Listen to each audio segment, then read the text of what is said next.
O tema hoje é, já que me sinto muito mais à vontade, depois de fazer a minha introdução, o batismo de Jesus. Texto bíblico, com toda a excelência da Sagrada Escritura. Mateus capítulo 4, antes do capítulo 4 tem o batismo de Jesus. Disse Jesus que queria ser batizado no Rio Jordão. Era o único rio que havia lá, não é? Então Jesus foi da Galileia, onde ele estava, até ao Jordão. Portanto, na Galileia Jesus já tinha lá o rio, não é? O rio da Galileia. No mar da Galileia, Jesus não foi batizado na Galileia. Foi até ao Jordão. Paciência, como eu costumo dizer. Só agora é que nós vemos que Jesus era muito planeador. Ele deslocou-se, Jesus, da Galileia até ao Jordão, para ter com João Batista, para ser batizado por ele. Porque Jesus, o seu ministério era na Galileia e João Batista pregava no Rio Jordão, junto às cercanias do Rio Jordão.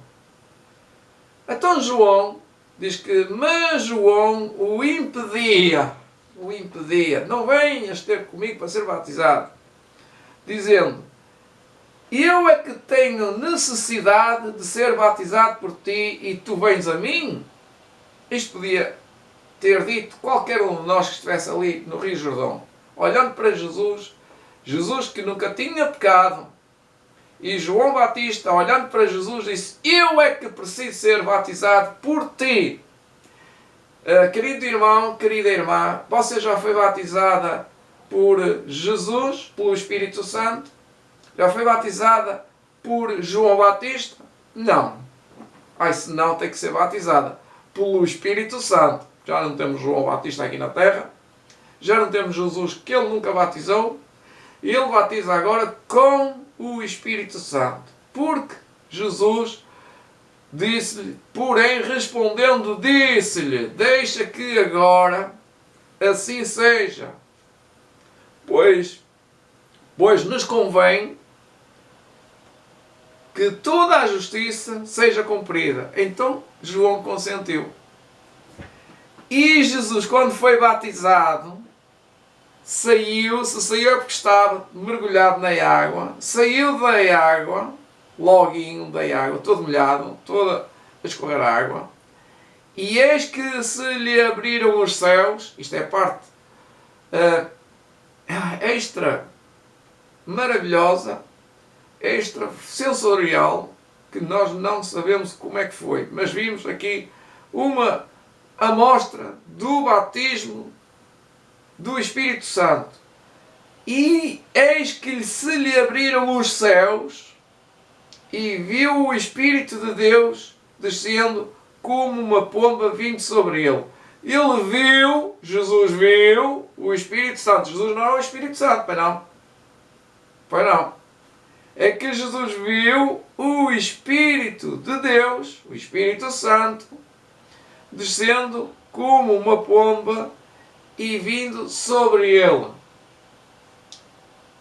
No Pentecostes, o Espírito Santo mostrou-se como sendo fogo, bolas de fogo, línguas de fogo. Era uma profecia.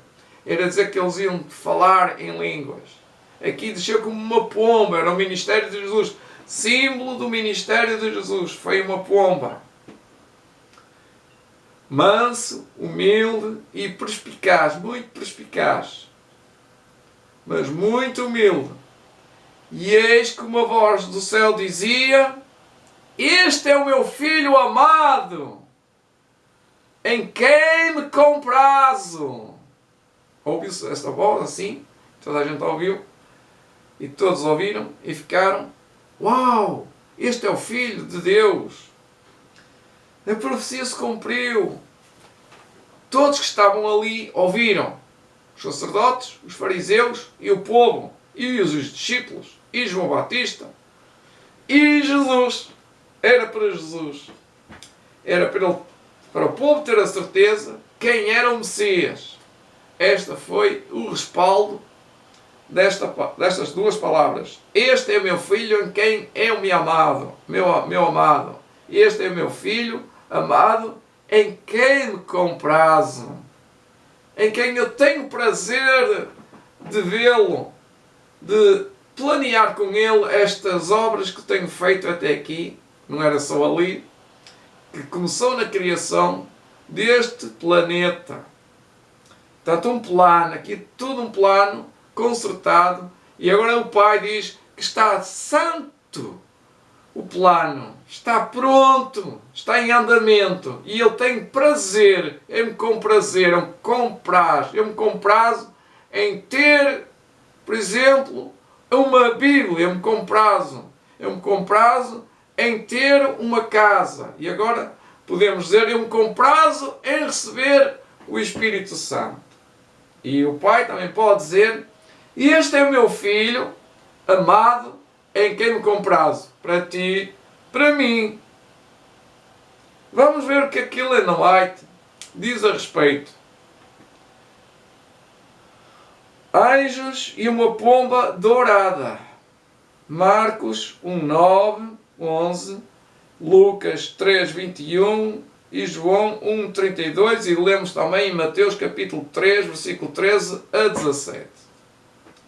Jesus foi nosso exemplo em tudo, em todas as coisas que dizem respeito à vida e à piedade. Aqui já podemos dar uma nova visão à nossa vida. E eu percebo o que isto quer dizer. Eu percebo algumas coisas. Nós temos uma nova perspectiva em todas as coisas com Cristo. Cristo é a solução para todas as coisas. Nós conseguimos antever o acontecimento muitas vezes, e se estivermos em ligação direta com o Pai, nós conseguimos antever o passo seguinte a dar, ou o acontecimento seguinte à nossa volta. Por isso temos de estar com o Espírito Santo para saber lidar.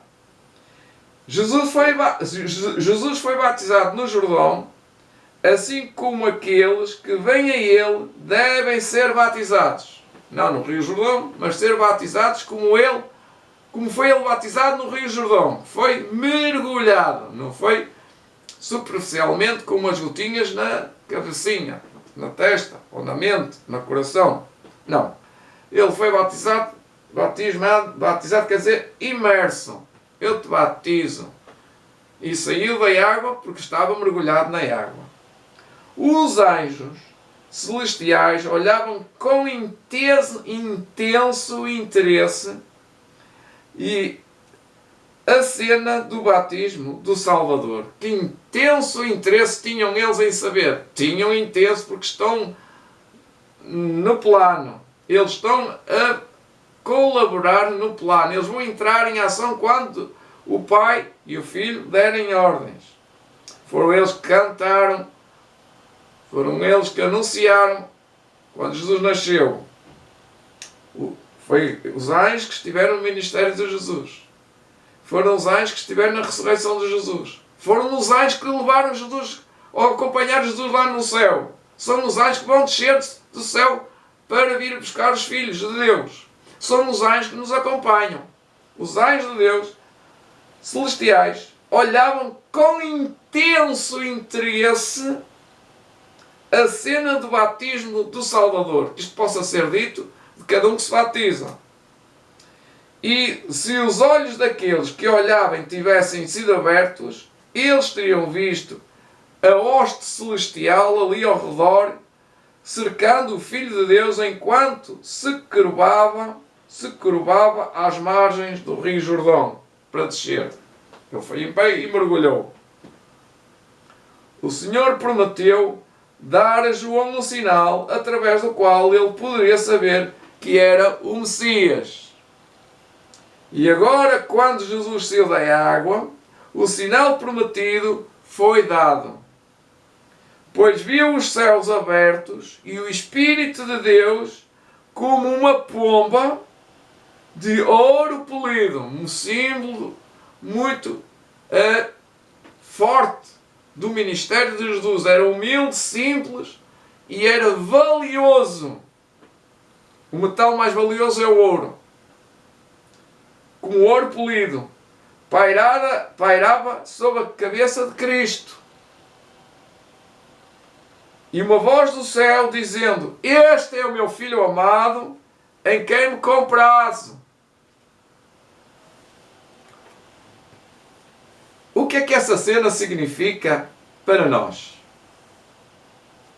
Quão imprudentes lemos o relato do batismo de Nosso Senhor sem perceber que seu significado é da maior importância para nós e que Cristo foi aceito pelo Pai em favor do homem. Quando Jesus se curvou às margens do Rio Jordão e ofereceu sua petição, quer ser batizado, a humanidade foi apresentada num conjunto, em geral, como fosse Jesus é o representante, ao Pai por meio daquele que havia revestido sua divindade com a humanidade. Isto é teologia máxima. Isto nem nas escolas teológicas se dá. Onde é que isto se aprende? No Espírito de Profecia. Por causa do pecado, a terra foi separada do céu. No entanto, com o seu braço humano, Cristo abraça a raça caída. E com o seu braço divino, ele agora agarra o trono do infinito e a terra é trazida ao favor do céu. E o homem é levado à comunhão com Deus. Já é a justificação pela fé que estamos a falar. A oração de Cristo em favor da humanidade perdida abriu caminho por meio de todas as sombras lançadas por Satanás entre o homem e Deus e deixou um claro canal de comunicação para o próprio trono da glória. Os portões se moveram, os gonzos se abriram, não é?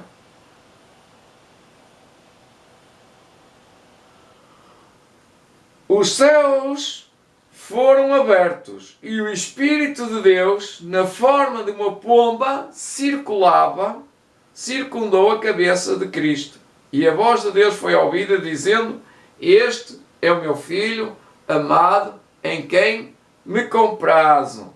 A voz de Deus foi ouvida em resposta à petição de Cristo. Isso quer dizer que ao pecador que sua oração encontrará a apresentação no trono do Pai.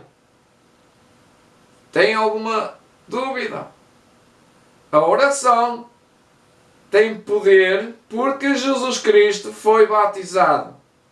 O Espírito Santo, reparem, será dado àqueles que buscam seu poder e graça e ajudará em nossas fraquezas quando tivermos paciência com Deus.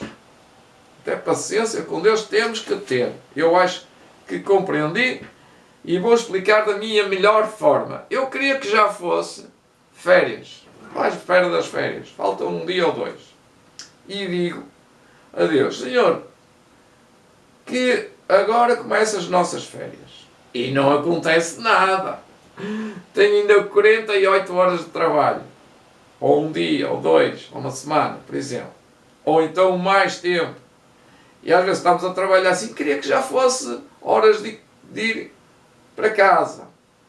E eu pensei assim, já há várias vezes isto que eu penso: não pode ser, tenho que ter paciência, porque entre a hora que estou a trabalhar e a hora que vou-me despegar ao trabalho, muita gente, ou um só, pode se salvar. E é nesse período que Deus está a trabalhar e eu não estou lá a trabalhar, mas Deus está ocupado. Deus está-me a atender à oração. O céu está aberto a nossas petições e somos convidados a entrar com confiança ao trono da graça, para que possamos alcançar misericórdia e achar graça a fim de sermos ajudados em tempo oportuno.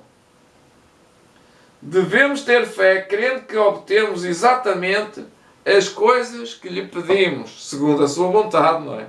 Quando nós pedimos o gozo do céu, o Espírito Santo, o perdão dos pecados, alguma coisa na nossa vida que nós precisamos de resolver na nossa família, algumas coisas que nós temos que comprar, muita oração, muito poder, muita oração, mais o Espírito Santo tem que ter.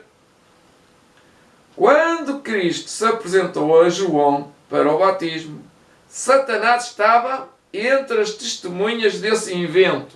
Aqui é que está o clímax do episódio. Ele viu os relâmpagos do céu sem nuvens. Ele ouviu a voz majestosa de Jeová que ressoou no céu e ecoou pela terra como trovões, anunciando: este é meu filho amado em quem me comprazo. Ele viu o brilho da glória do Pai repousando sobre a figueira, sobre a figura de Jesus. Assim apontando com a certeza inconfundível para aquele que no meio daquela multidão estava. Ele reconheceu como seu filho, o único filho que Deus tem como legítimo. Nós somos filhos adotados. As circunstâncias relacionadas a esta cena batismal foram de grande interesse para Satanás. Ele sabia então com certeza que menos que pudesse vencer a Cristo agora, dali em diante, haveria um limite para o seu poder. Mas parece que ele até redobrou os seus esforços, porque ele arranjou outras maneiras de trabalhar com agentes humanos. E ele entendeu que esta comunicação do trono de Deus significava que o céu estava agora mais diretamente acessível, isto é verdade, ao homem do que era antes. Portanto, temos muito mais poder. E ele esperava que a aversão de Deus pelo pecado o separasse, o homem, para sempre, e rompesse o elo de conexão entre o céu e a terra. Este é o clímax do interesse deste episódio hoje.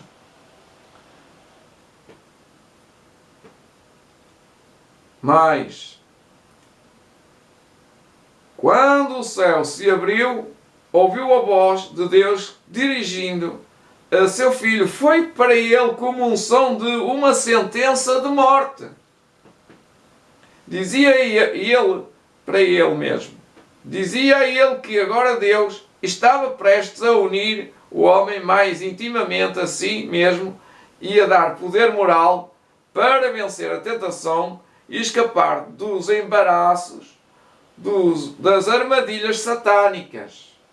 Então estamos num período que não é o pior, é o melhor. Satanás conhecia bem a posição de Cristo, que Cristo ocupava no trono de Deus, no céu, como Filho de Deus, o amado do Pai. Encheu de apreensão que Cristo deixasse a alegria e a honra do céu e viesse a este mundo como homem. Ele nunca pensaria isto. Ele não tinha isto na mente. Nunca pensou que isto ia acontecer. Isto era inconcebível na mente de Lúcifer.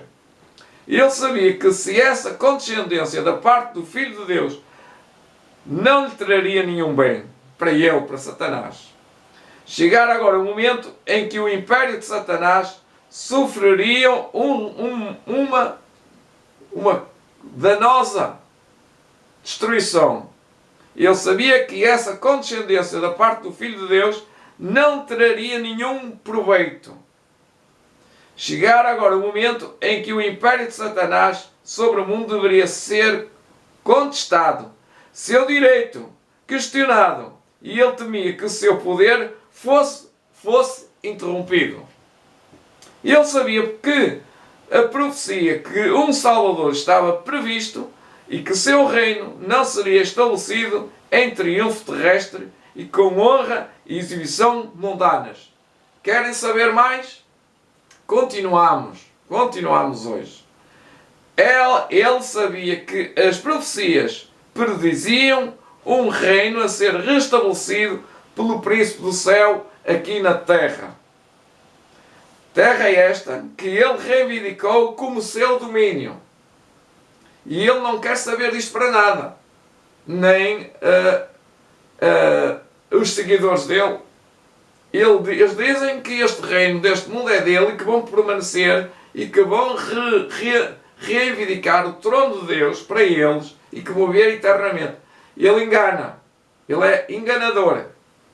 E esse reino abarcaria todos os reinos do mundo e então o poder e a glória de Satanás cessariam. E ele receberia sua retribuição pelos pecados que havia introduzido no mundo e pela miséria que trouxera à raça humana. E ele sabia que tudo o que dizia respeito à sua prosperidade dependia de seu sucesso ou fracasso em vencer a Cristo com suas tentações. E ele trouxe ao Salvador todo o artifício sob seu comando para atraí-lo para longe da sua integridade. Parece que isto acontece comigo, não é? Realmente é isso que acontece. Ele faz uma guerra de peleja com pessoas, não é? Ele usa as pessoas, usa as tentações das mulheres, por exemplo, para mim, ou os homens para as mulheres, ou as coisas para as mulheres e as coisas para os homens, os jogos, os brinquedos, os diz que diz, toda uma vida de mundano, não é? Não é isso que eu faço, não é? Realmente não faço. Mas se continuasse a viver muito mais tempo neste mundo, o mundo nos absorvia para este mundo. Estamos num mundo, é um mundo perigoso. Este mundo absorve muito das nossas forças físicas, mentais e depois não temos realizações espirituais. Então o batismo do Espírito Santo, para quem percebe o que eu estou a dizer, não é ter muita teologia, até podem ter, mas não chega para nada, não dá nada. Até podem saber cantar melhor do que eu não sei cantar nada, quase, ou até sei cantar alguma coisinha. Podem ser bons teólogos e bons pregadores, mas se a sua vida é uma vida de Babilónia, se é um cristão nominal, vazio, que mais parece viver como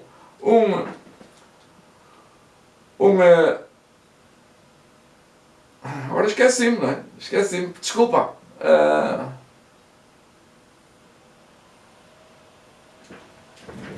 Eu esqueci-me, mas eu sei essa frase.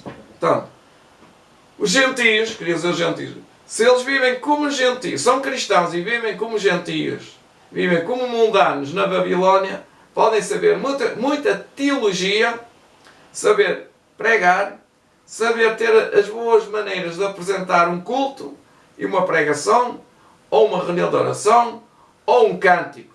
Mas se eles têm uma vida que não é pia, não é sensível ao Espírito Santo e que se caracteriza pela mundanidade, podem ter certeza que ele está na Babilónia. Há um meio de escape. Sim, há um meio de escape. Mas esse meio de escape não é acreditar como os gentios, como os pagãos, como os que não quer dizer mal dos evangélicos, como os cristãos nominais acreditam que Jesus é a salvação. Jesus já morreu. Jesus já fez tudo. Jesus é tudo para mim. Pronto, está tudo resolvido. E agora eles deixam-se andar sem o Espírito Santo. E pedem ao Espírito Santo. Pá. E dizem que estão cheios do Espírito Santo, porque eles fazem música, que é o ruído, e isso faz com que eles tenham sentimentos animalescos. Eles dizem que são espiritualmente falando, são animados, brutalmente animados pela música. Eu sei que estou a dizer é pelas batidas positivas e negativas dos tambores. É uma maldição a música, sob disfarce de cristianismo. Eu leio a última frase que diz: ele sabia que tudo que dizia a respeito à sua prosperidade dependia do seu sucesso ou fracasso em vencer a Cristo. Com suas tentações, ele trouxe ao Salvador todo artifício como agora traz, sob seu comando, para atraí-lo para longe da sua integridade. Parece que é isto que está a acontecer comigo, não é? E consigo, não é realmente isto? Se não é, estás mal. Uma promessa de amor e luz. Por último, tem mais coisas aqui. Eu gostaria de continuar. Tenho mais 2 minutos. Em nosso favor, o Salvador apoderou-se do poder da omnipotência. Para quê? Ao orarmos, a nossa parte, não é? Deus faz uma parte e nós não fazemos nada. E orarmos a Deus, podemos saber que a oração de Cristo já subiu antes e que Deus a ouviu e respondeu. Mesmo com todos os nossos pecados e fraquezas, não somos deixados de lado, como se fôssemos sem nenhum valor. Não fez agradáveis a si no amado. Nos fez agradáveis com valor a si mesmo em Cristo, no amado. Portanto, nos fez grandiosos, excelentes, santos, dignos. A glória repousava sobre Cristo é uma promessa do amor de Deus para nós. Ele fala do poder da oração como a voz humana pode chegar ao ouvido de Deus. E nossa petição, ou as nossas petições, encontram aceitação nas cortes do céu. Portanto, ora. Quando ouvir esta frase, você ora a Deus que Deus responde, é isto que queremos dizer.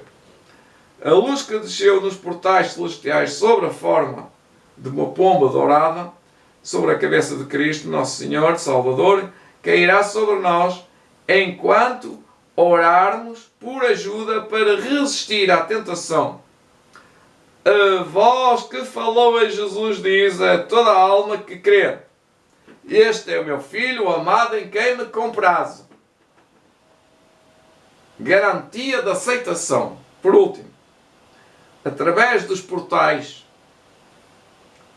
entreabertos do trono de Jeová, brilhavam feixes de glória, e essa luz brilhará até mesmo sobre nós. A garantia dada a Cristo é a mesma garantia dada a todo filho de Deus arrependido, crente e obediente, de que ele é aceito no amado. Querem melhor? Não tenho.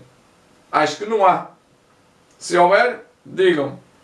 Arrependido, crente e obediente, de que ele e eu e tu, eu e tu, somos aceitos no Cristo, no meu amado Senhor. Este é o caminho por onde deve a nossa vida andar. A oração de Cristo nas margens dos rios Jordão inclui todas as orações daqueles que creem nele. A promessa de que somos aceitos no amado chega até você, até a mim, até a ti. Deus disse: este é meu filho amado em quem me comprazo. Repito, esta é uma frase digna. Isto quer dizer que Cristo abriu para mim, para ti, um caminho até o trono da graça, até o trono de Deus, infinito, por entre a negra sombra que Satanás havia lançado na vereda humana. Ele apoderou